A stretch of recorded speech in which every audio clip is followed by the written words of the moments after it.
ए, ए, भाई भाई हाँ। सुनना सुनना कौन है अर्जेंट अर्जेंट कौन है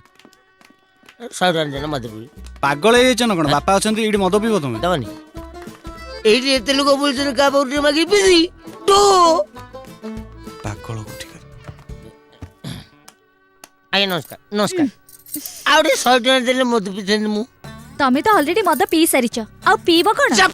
କଞ୍ଜଷ୍ଟ ପଡି 100 ଟଙ୍କା ରଖିନ ପାଖରେ ଯାଅ, ରୋଗ ଯାଅ। ଦେଖାରେ ପଳେଇଛି ଯାଅ ଏଠୁ। ଆଜ୍ଞା ଟିକେ କୁଚି କୁଚି ଆରେ ଆରେ ଆଜ୍ଞା ନମସ୍କାର ହଁ, ବାଲାଜନ ହଁ। ଆରେ 100 ଟଙ୍କା ଦେଲେ ମଦ ପିଇ ଏଇଟା କଣ ମଦ ପିଇବା ଜାଗା ନା ମତେ ପଇସା ଦଉନାହାନ୍ତି ମୁଁ ମୋ ପଦାରେ ଯାଇ ପିଇ ଏଇଟା ପାଗଳଟା ନା କଣ ଯା ଶୀଘ୍ର ଯା ପଳା ଏଠୁ ଯା ପରା କହୁଛି ଚିକି ଚିକିଆ ଶାଢୀ ପିନ୍ଧିକି ଆଇଛ 8 ଘଣ୍ଟେ ରଖିନ ଛେ ଚୁପ୍ छी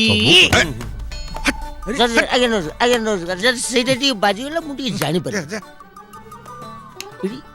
ଏଇଟା ତ ମୁରଇ ଭଳିଆ ଲାଗୁଛି ମାଗିଦବା ଦେଖନ୍ତୁ ଏ ଯୁବପିଢି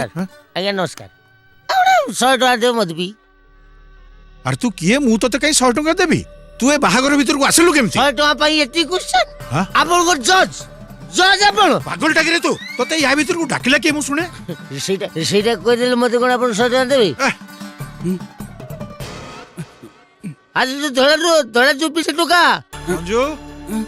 ଇଆଡେ ଆଇଲୁ ଏ ସଞ୍ଜୁ ଏଠୁ ଆଜ୍ଞା ବାପା ଡାକିଲେ ଆରେ ଇଏ କଣ କହୁଛି ସିଏ ତ ଚିହ୍ନା ଇଏ ମତେ 100 ଟଙ୍କା ମାଗୁଛି କିଏ ଇଏ କହିଦେ ଚିଞ୍ଚଇ ନେଇ କୁହ ଜାଣିନି ବାପା କିଏ ଆମ ଡିଷ୍ଟାଣ୍ଟ ରିଲେଟିଭ କି ଚମତ୍କାର ଆକ୍ଟିଂ ତମର ଆଚ୍ଛା ତମେ ମତେ ସତରେ ଓ ଭାଇ ତମେ ସତରେ ମତେ ଜାଣି କହୁନ ନା ଜାଣିକିରି କହୁନ ଇଏ ପିଇଛନ୍ତି ବୋଧେ ଆବୁଲ ତାବୁଲ କଥାବାର୍ତ୍ତା କରୁଛନ୍ତି ମୋର କାମ ଅଛି ମୁଁ ଆସୁଛି ବାପା ଯା ବାବା ଯା ଯା ହଁ ଏ ଆଜ୍ଞା ନମସ୍କାର ଏଇ ଯୋଉ ମୁଁ ଭାବୁଥିଲି ଘରେ ଆପଣ ଏକିଟିଆ ପାଗଳ ଆପଣଙ୍କର ବୋର୍ଡରେ ସବୁ ପାଗଳ ସବୁ ପାଗଳ ଆଜ୍ଞା ଗୋଟେ 100 ଟଙ୍କା ଅଛି ଦେବ କି ଟିକେ ପ୍ଲିଜ